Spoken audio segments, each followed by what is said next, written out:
Thanks. Got it.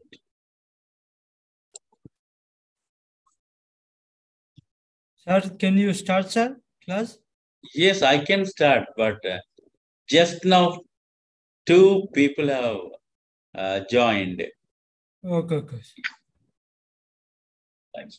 Got it.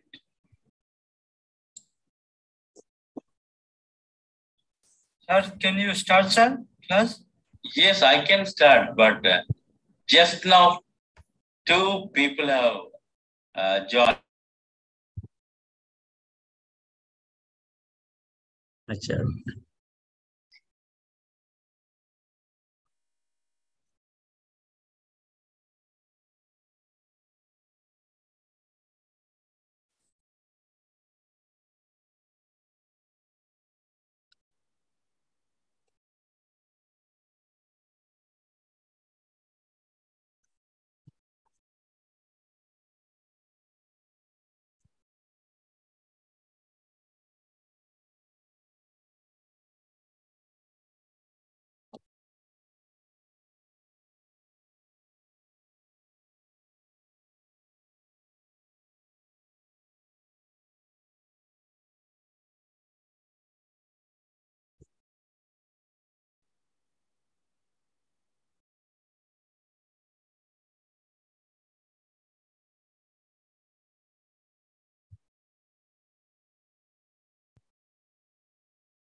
Yesterday we were discussing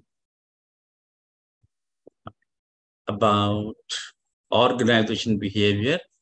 What is organization behavior? Then we were also discussing the opportunities and challenges. I think before closing our session, we were discussing those things. Today, I'd like to take you to the simple model of organization behavior. Whenever we talk about model, we have to understand it's an abstraction of reality, a simplified representation of some real world phenomena. In order to understand what causes the behavior of people in the organization, I think they have propounded or they have given a small model in which they try to discuss at individual level, group level, and organization level, and how they impact. Now, there are certain dependent variables, and that I'll put it. I try to understand, predict, and control the behavior of people in order to achieve something. That's something we are considering as an dependent variable. A response that is affected by an independent variable, we consider it as a dependent variable. What are the things that we would like to achieve? What are the dependent variables or the things that we are intending to achieve? See, we are managing the behavior of people in order to achieve productivity. Productivity, when I refer, it includes doing things right, doing right things also. You have to think about reaching the goals that is effectiveness, and you should also think about reaching the goal with minimum cost, or I'll put it by considering cost benefit analysis. Both the things are required. So when you consider both the things, that is known as a productivity, it is a performance measure which includes both effectiveness and efficiency. So I try to manage the behavior of people in such a way that they will be more productive. Then, as I told you, it includes two important things. One is effectiveness. The other one happens to be efficiency. When I refer effectiveness, I'm referring to the achievement of goals. And when I refer to efficiency, I'm referring it to the ratio of effective output to the input required to achieve it. Sometimes it so happens people, they try to be very efficient, but in that process, they will lose the main goal. Likewise, there are some people, they want to achieve their goals, but they achieve their goals at a very high cost. I think all of us know, I think there are some people, they have passion to grow vegetables in their backyard. And to grow one tomato, not in every case, sometimes they take 1 or 200 rupees, because lot of inputs they try to put it, put. Uh, so what we tell, they are achieving their goals at a very high cost. What you can get outside, of course, now tomatoes, they are different. I think yesterday the news, very high price, and now people, they are considered richest people. But of course, at the time being, uh, but what I would like to tell you is sometimes we do certain things at a very high cost, but the only thing is you get satisfaction. Then there are some people, they try to be very efficient, and in order to be efficient, they lose their main goal. So you need to achieve both the things. It's very important, therefore you need to be productive. Then the next thing is absenteeism. Of course, always we were talking about, thank God it's Friday. People, they enjoy when Friday comes, because next day happened to be Saturday and Sunday. Now you might be thinking, why this fellow is talking about Friday, Saturday, Sunday, then absenteeism. Sometime back, I read one more thing, and even we enjoyed also. I love school when it is closed. You want to go to school, but when it is closed, when you're coming back, you feel so happy. That means you don't like. See, you are going to workplace because you have, and you try to find reasons not going to your work, and you don't go to your work, and also you fail to report that you are not going there. There's something called absenteeism. Then turnover. People, they come, they join, and they leave the organization. I think some of you know about revolving door syndrome. They join, they leave. They join, they leave. A revolving door. Why this happens? Because they join in organization, always we tell people, by seeing the brand name of the company, but the real situation, and sometimes we tell people, when they see their boss, the behavior of their boss, they tend to leave. So again, why revolving door syndrome is, I think the internal atmosphere is not so congenial. It doesn't encourage you. Therefore, there is a lot of, I can tell you, you use the word labor turnover, or I think people, they use the word attrition rate, and all these things, they'll be very high. The voluntary and involuntary permanent withdrawal from an organization.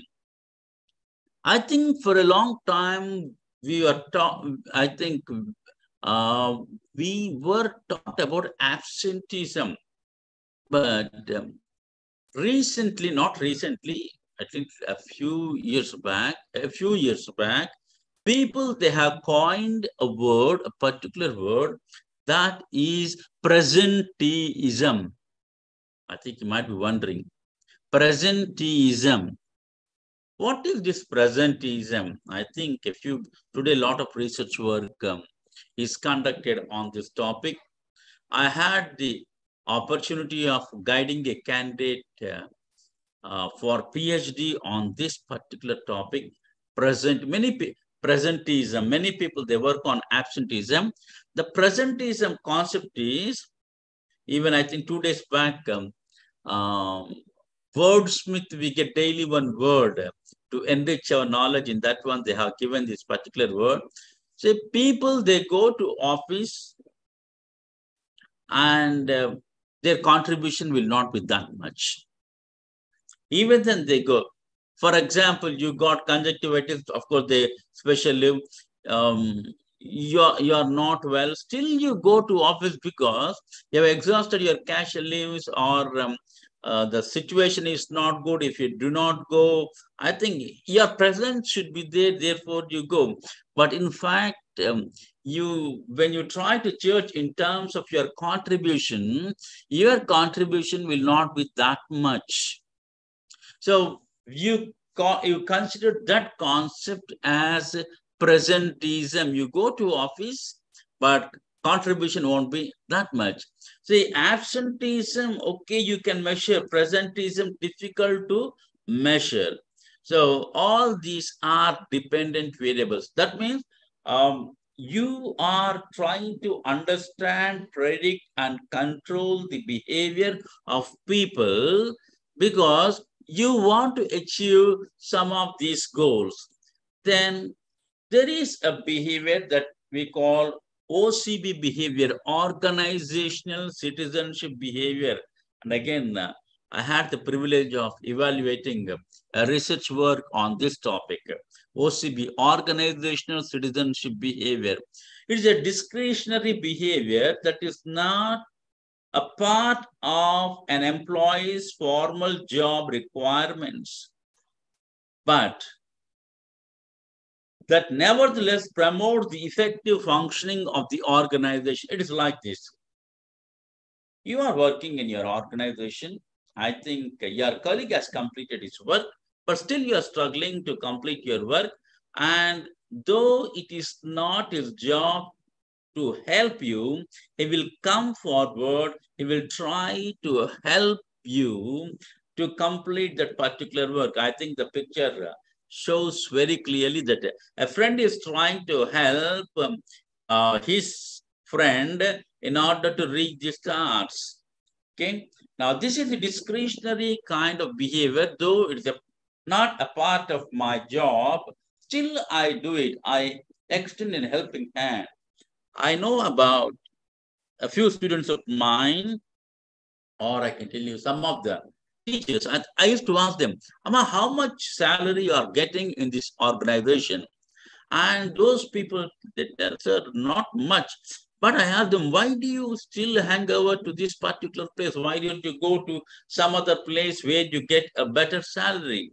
They tell me, sir, this kind of environment, I'm not sure I'll get at some other place, though in monetary terms, I may get a little less. So there is a behavior we consider as organizational citizenship behavior. Because of that, people that stick to the organization, you can retain people in the organization. So can you make people to do a little walking an extra mile? Very simple thing. Can you make your people to walk an extra mile in the organization? I think that is the one of the indicators which states that your organization is effective.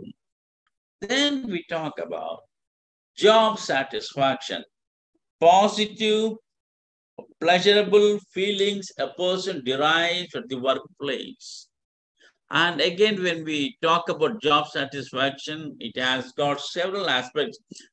Normally, we think only in terms of money, but what we tell people is not only money, the other things also, they play a vital role. Because of that, people, they derive a lot of satisfaction. Can you help people to derive this kind of satisfaction? Once people start enjoying this, they will stay with your organization for a long time. Then I think we have seen so far independent variable. That means I am managing the behavior of the organization in order to achieve both quantitative goals and also qualitative goals. Again, if I have to put quantitative goals, I want to be more productive. When I say that I want to be more productive as a quantitative goal, it also include return on investment. You talk profit, you talk about um, uh, you talk about profit before tax, profit after tax, economic value added, whatever terms that choose, I think you can put in that way. Then there are several qualitative aspects like job satisfaction, then organizational citizenship behavior. I think people, they have to derive from your workplace. When they derive this one, but from your workplace, your organization becomes an organization. I think every year, most of these magazines, they bring out one special issue, that is great places to work. Your organization becomes a great place to work when you achieve all these goals. Now, remember, whatever goals that I am talking, till now I spoke, all these things, they depend on, there are three important things. One is the way you understand people. There are some variables which contribute at an individual level. We call individual level variables. Now, as an individual, I might be different. Once I get into group, my behavior undergoes change. The group with which I am working, it influences both positively, sometimes even negatively also. Therefore, the next thing I need to understand, there are group variables, they have to be managed. So then the third thing is the organization system level variables, or the dynamics that take place in the organization. They too play a vital role in contributing to those independent variables. So, to those dependent variables. So, if you want to achieve those things, those goals, I think you have to understand people at individual level, people at group level, people in the context of organization. Once you do that, then to a large extent, you can achieve the goals which I have stated just now, and you can make your place a great place to work.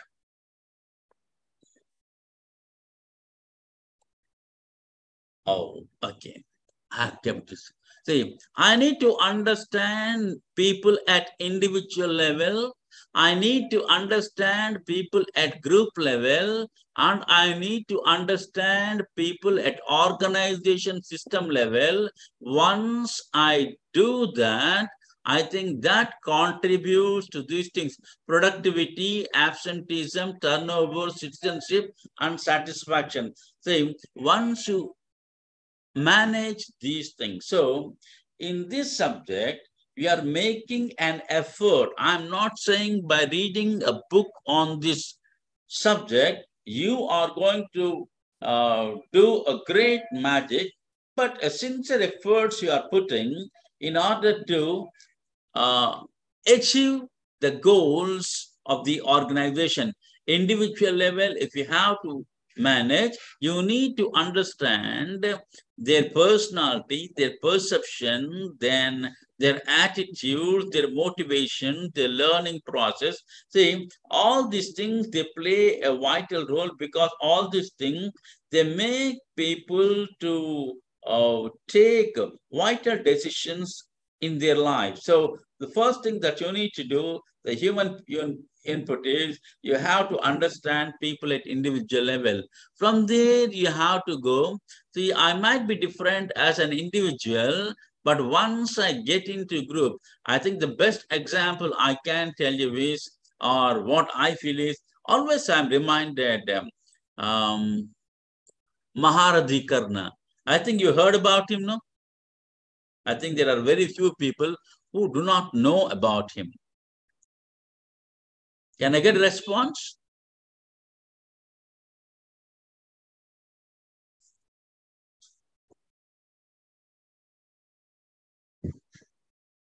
I have not heard, sir. You have not heard about Karna in Mahabharata?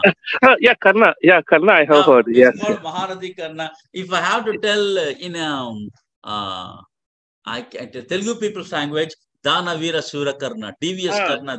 Huh? yes, yes. Yeah, We always I am taught, without him there is no Mahabharata. yeah. He's a great man. He's a great man. See, individually he's different. But when he got into the group, it is different. I think we can learn lot of, I can tell you, people that talk about personality development and all these things you can learn when you read these epics. Um, when he got into group, his behavior has undergone change. I think same thing happens with us also. Then again, that person where he is placed, the type of the organization where he is placed, it also plays a vital role. Our culture, my culture influences, and organization culture influences. I think some of you who are working in corporate sector, when people they are in India, the way they behave, it is different. When they go to other countries, their behavior undergoes change. Am I correct, sir? Yes. In terms of discipline and all those things. Yeah, some Then, people. Yeah. huh? Yeah, Discipline some and people. whatever. See, I'm told something. Um, One professor from ASCII was giving a lecture. When he was in outside India, even to throw after eating this banana, no, when they peel out and throw it, no, they won't do it because they are so cautious. But in India, immediately we eat banana and we throw the skin outside. See, the thing is, the place where we are residing. But shall we say that we are bad? It's not like that. Of course, when you talk about culture, there are several things we can discuss. There's something called punctuality, maintaining time, and all these things. There are some countries I can tell you. I think if I when I discuss this topic, I'll discuss. In some countries, you have to follow time. In some countries, I think following time, that is not the main thing. Goal is the main thing. So the structure, culture of the organization, structure, and see, when you are in Rome, you should be like a Roman. See, when you are going on a business deal, you have to understand their culture and you have to behave according to their culture. See, because that helps you to achieve the goals of the organization. So you need to understand people at individual level, group level, and organization level, and that makes you to achieve the goals of the organization. See, you might be thinking, why this fellow is repeating time and again, time and again, time and again. This one is very important. See, sometimes you might be observing children reading first lesson. Always that fellow reads first lesson. And he won't go beyond that first lesson. Sometimes you are irritated. Why this fellow always reads first lesson? But now I have understood. First lesson is very important. The gist of the entire subject we try to put in first lesson. You agree with me? The Yes, gist sir. of the entire subject will be in first lesson. If you understand that introductory topic, the other things automatically, details you will understand. So remember, this diagram is very important. And this is your entire syllabus, I can tell you. This is your entire syllabus. And let me tell you, this subject is very fascinating, very interesting. You will enjoy reading the subject. As I have requested you, please go through that book, Organization Behavior by Stephen Robbins. You feel like reading. You feel like reading. Lot of examples will be there. And nowadays, we have got even Indian versions also. Please go through them. And if you need a copy, I think you can somewhere note down my email ID, krishnakumar1960. krishnakumar1960@gmail.com. If you are really interested, please, you can write it to me. You need not write a big letter. I am from so-and-so class, that's all. I attended your session. See, it's not that to ensure that you have attended my session, but only thing is, if you are interested, I can to see your interest. Now, we are coming to the next aspect. All the time I'm talking about organization. One of the questions they are going to give is, why do you need organizations? Why do you need organization? Quickly, we will go through this one. I want to enlarge my abilities. It's like this. A big stone has to be lifted. This is the example given in textbook also. Now you can't lift that stone alone because either the stone is big or you are small. So you try to take the help of some equipment. Maybe in an olden way, they used to take a crowbar and they used to put small stone under it, like leverage. This is the word you use. Leverage. Is it? Under a crowbar, you put a small stone and you want to lift a big stone. Do you use the word leverage? Yes, sir. This word is again very important in financial management. This word, there you talk about operational leverages, financial leverages, all these things. This word is very important. Now, I want to enhance my abilities, and that happens only through organization. The way I divide the work and the way that I integrate the work. See, I need organization to enhance my abilities, to compress time. Libraries or organization. Today, you have got e-libraries and all these things. And I can tell you, while doing research work, out of 5 years or something, we have to spend nearly 1 or 2 years on review of literature, going to different places, to different libraries, to collect them, to go through the literature that is there.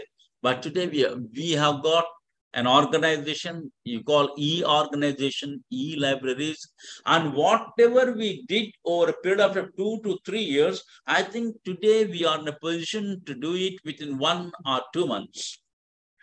compressed time, and you are having accumulated knowledge because of these organizations. Everything is digitalized. Then I have got limitation as an individual. Just now I told you physical, there are certain limitations, biological limitation. I'm too small. Physical limitations, maybe distance, maybe environmental limitations. All these things I can overcome if I take the help of the organization. Then I can also reap the benefits of increased specialization and division of labor because of this organization. Then I get the benefit of large scale technology. Here we talk about two important things which you are taught in economics: economies of scale and economies of scope. Economies of scale talks about the cost savings that result when goods and services are produced in large volumes on automated production lines. That is called economies of scale. Economies of scope talks about the cost saving that result when an organization able to use underutilized resources more effectively because they can be shared across several different product or tasks. This is called economic scope. All these benefits you are going to derive because of this organization. Then you need to manage external environment. That happens when you become a member of an organization. For example, if you have got a trade association or something, they will maneuver or they will manage the economic environment. Then you can economize on transaction costs. These costs associated with negotiating, monitoring, and governing exchange between people. Then if you want to get power, if you want to get control, you need the help of the organization. And not only that, if you have organized, I think all these things are elementary, but quickly I'll go through it. All these things, they facilitate your admin, they facilitate growth and diversification. If you are having a good organization, you grow vertically and horizontally. You can make use of the resources that are there. And if you organize properly, it makes you to think. And today we are talking about there are two main functions of an organization, that is innovation and marketing. These are the only thing. These things, they do happen if you are having if you're having a good organization. Till now, I was talking about organization without properly telling the concept. Two ways we use this word. One is the entire process of one of the process of management. Second one is as a noun. We refer to Infosys company, Wipro, or something like that. In both ways, we try to use this concept, an organization. It may look very small. I think you may get a short notes on this concept. Then I spoke about what is this process? Organizing involves you have to identify the activities that have to be done. You have to group the activities to be performed. You have to divide them among individuals, and you have to create authority and responsibility in order to coordinate, in order to establish relationship among them for the accomplishment of organizational objectives. So the steps are determination of objectives, grouping the objectives, assigning the duties, develop an authority and power relationship. When you do that, these organizations, they emerge. Then the concept of organization, people, they gave different kind of their version. It's a tool, people, they say, used by people to coordinate the action to obtain something they desire. If I have to create value for value, then I need a tool. That tool is spent to divide the work and integrate the work. And that tool, people, they call it as an organization. Okay, there are a lot of definitions are there. I think one of the questions that is likely to be asked in the exam is, what are the properties of organization? You need to understand, basically organization, we mean people. I think some of... Sir, small submission, sir. Yes, sir. Sir, I am Mahander, Kamara district. No problem. Sir, tell me about tell me, sir, tell me important questions for the first semester in this subject. Last end of the session, sir. Mahinder, Ah, I think you were listening carefully, no? I said okay. this is a question that is likely to be asked in this way. Last end of the No. Yeah, end of that, I'll agree with you. Listen, Okay. Mahinder. Thank you, sir. Mahinder. No, Thank you. Mahinder, listen. Okay. Normally, what happens? They prepare 3 question papers. And Okay, sir. Okay. 3 different set of questions. And the moment you put all those things, that becomes what all I'm talking. Which paper normally they take, even examiner doesn't know. I'm talking so frankly. So listen, see, whenever I tell this is likely to be asked, am I not mentioning? This is likely to be asked in this way. This could be like, this can be one of your questions. I think I'm telling, please note down just that one. That helps you a lot. That is the reason I'm sharing these things with you. Because I see, if I talk, it appears as if I'm boasting about myself. No, it's not like that. Try to understand. I am trying to give a lot of hints. What are the likely questions that are likely to be asked in the examinations? Okay. Properties of organ. Mahinder, I do not misunderstand you. Okay, sir. Right. I'm so happy. Thank you, sir. Thank you. Right, Thank you very much. Now, you must have heard the name of Gurujada Apparagar. You heard his name? There's one famous quote, always people tell, Desam ante matti kaadu. Amma Sunita, vinnava ee maata? Yes, sir. Desham ante manushuలు. Manushuలు. So, see, country means people. I love my country means I love the people of this nation. Very simple. Now, why I am quoting this one? When I talk about organization, it implies people. Organizations, they imply people. These organizations are social entities. These organizations are social entities because they have people. They work together. Then these organizations, they have goals. They have goals because they have many stakeholders.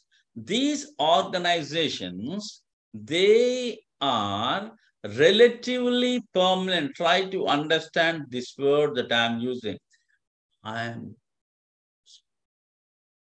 Okay, I have a reason why I've stopped the video. Just now this power gone. No problem.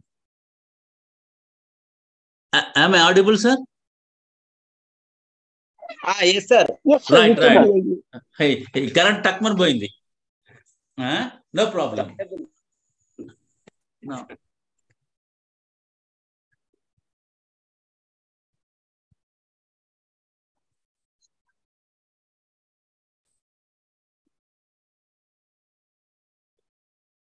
Then these organizations, they have goals. These organizations, they have goals. Then we need to understand this word. Organizations are relatively permanent. Let me tell you, when I was studying, always we were taught 100 years in the life of organization is not a big thing. But today things have undergone a lot of change. What is the life of an organization? I think it is small. It is small. I think, don't think when I use the word during our time and all these things, you know about your parents also. Once they join in the organization, they will be there throughout their life. They won't leave the organization. And even if we leave, or if we have to leave, I think we used to feel guilty. what others they think about us. But today it is not like that.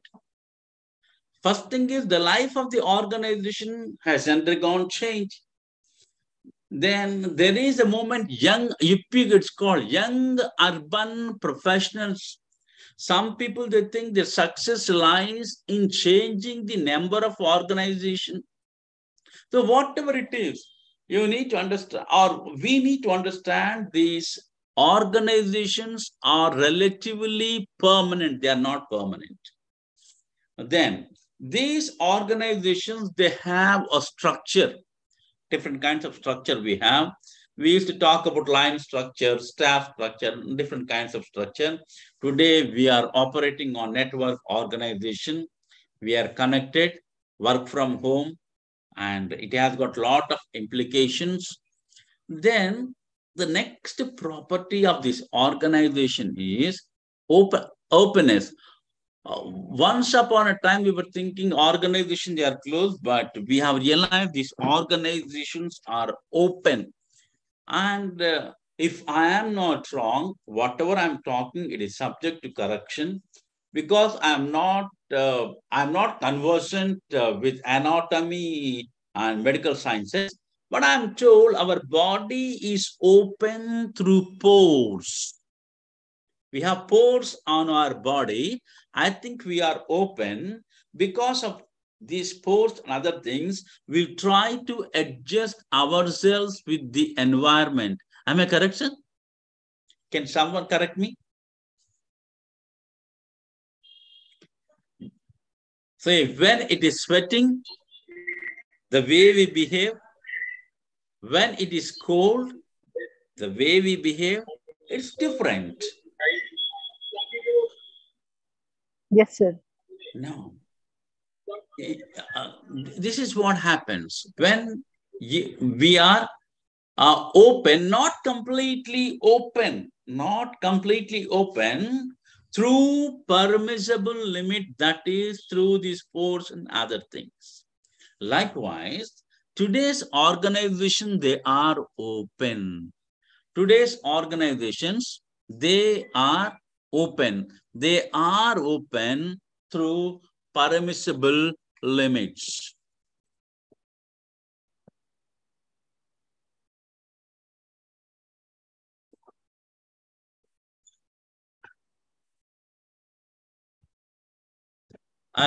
Today's, I think what they do is they take several inputs from the environment, they try to adjust themselves. Organizations cannot survive unless they are open. Organizations cannot survive unless they are open.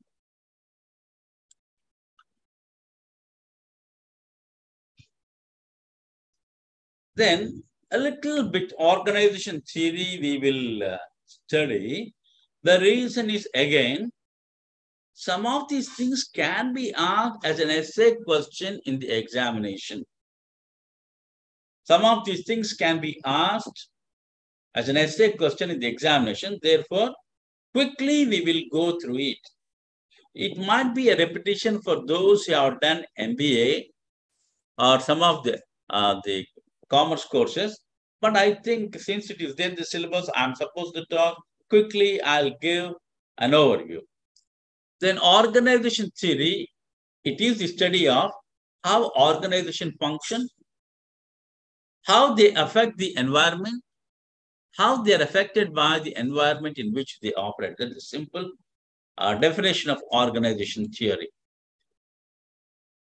Then organization theory examines how this organization they operate. If you study this organization theory systematically, it helps you to control and change organization so that they can achieve effectively their goals in creating wealth and resources. So there's a need for us to study this organization theory. Then if you ask what is the difference between organization theory and behavior, organization behavior talks about you have to investigate the impact of individuals, or I'll put it, understanding predicting and controlling individuals and group and their behavior in different structure in order to apply such knowledge towards organizational effectiveness. Not only, I'll put it, in order to apply that knowledge to achieve being productive, if we have to talk in terms of what we have discussed, you need to be both effective and effectiveness. So, or still, if I have to put it, in order to make my organization a great place to work, I need to be productive. I need to be give them satisfaction. I have to reduce absenteeism. I have to improve organizational citizenship behavior. Now, to achieve all these things, I have to understand, control, and predict the behavior of people. When I talk about people, I am talking about individuals and group working in different organizational settings. So this is what is known as organizational behavior. The emphasis of organizational behavior is the human behavior in organization. The purpose is I want to be productive or I want to be effective. Now, the difference between OT and OB is organization theory happens to be macro analysis. OB happens to micro analysis. OT is descriptive and predictive, whereas OB provides way to influence based on description and prediction. Now, again, this distinction is essential for you to know. If you have a short notes, they can ask you under short notes. Now, the purpose of organization theory is I have to design an organization structure, whereas the purpose of organization behavior is I have to explain, predict, and control the behavior of people. The emphasis of organization theory is on sociology. The emphasis of organization behavior is applied psychology. I have told you organization behavior is based on various social sciences, especially based on applied psychology. Now, I do not know. I'll take out.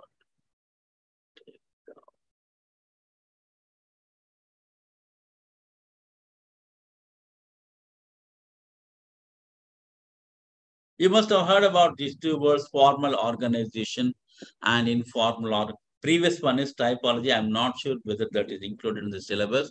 Therefore, I did not cover.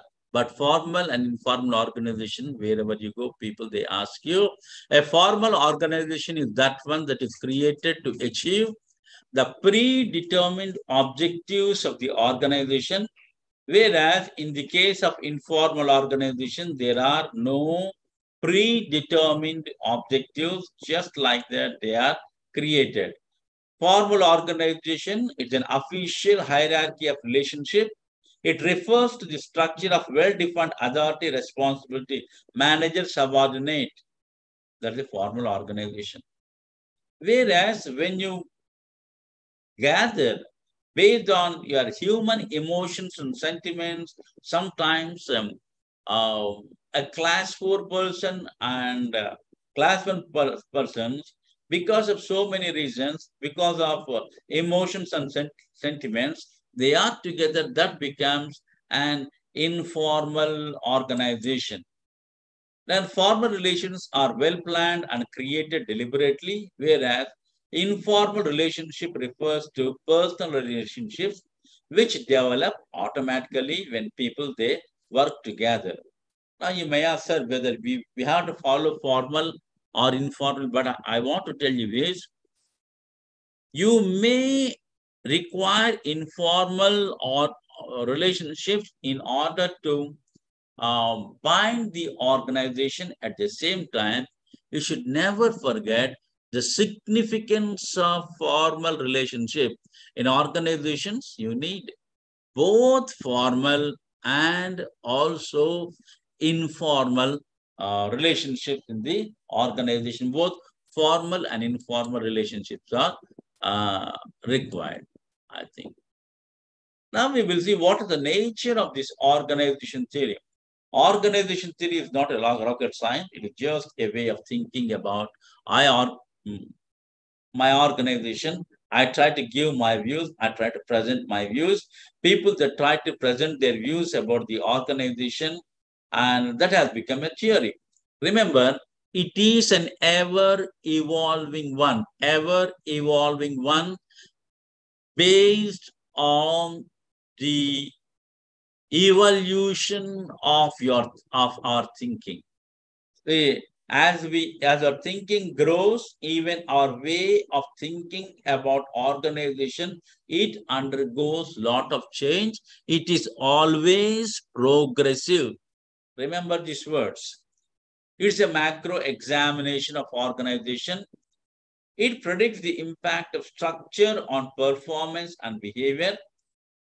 This theory is not a body of knowledge I borrow from here and there in order to understand people, their behavior in the organization, in order to produce desired results.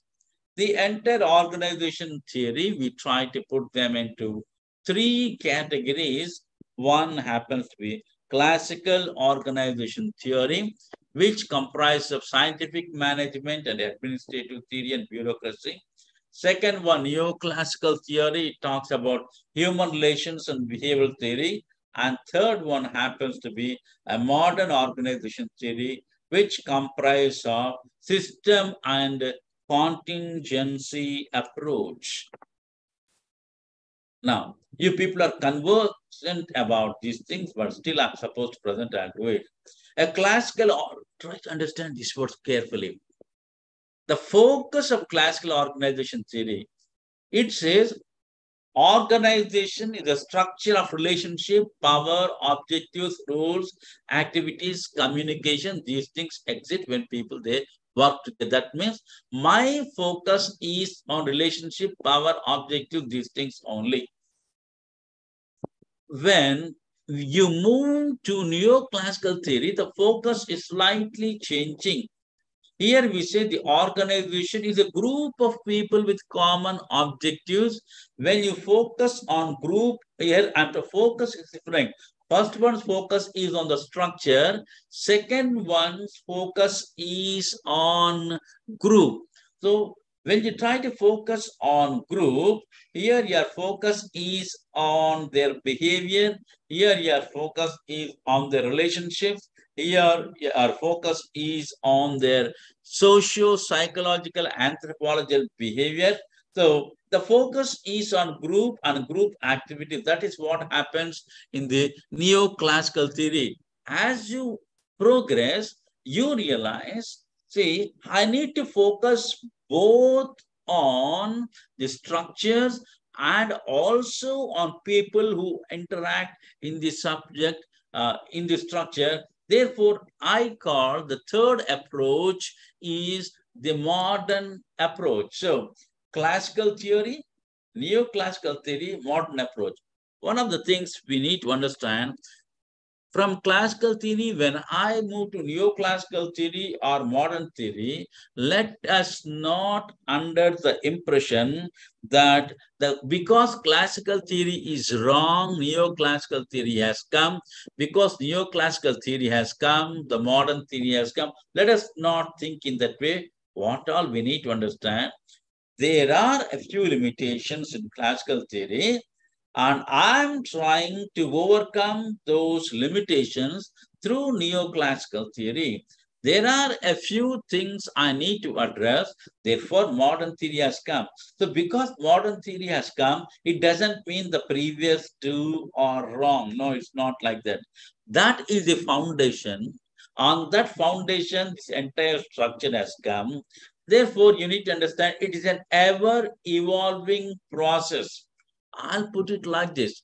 When there's a quotation, when I was a child, I was thinking like a child. Now I'm a grown-up person. I think like a grown-up person.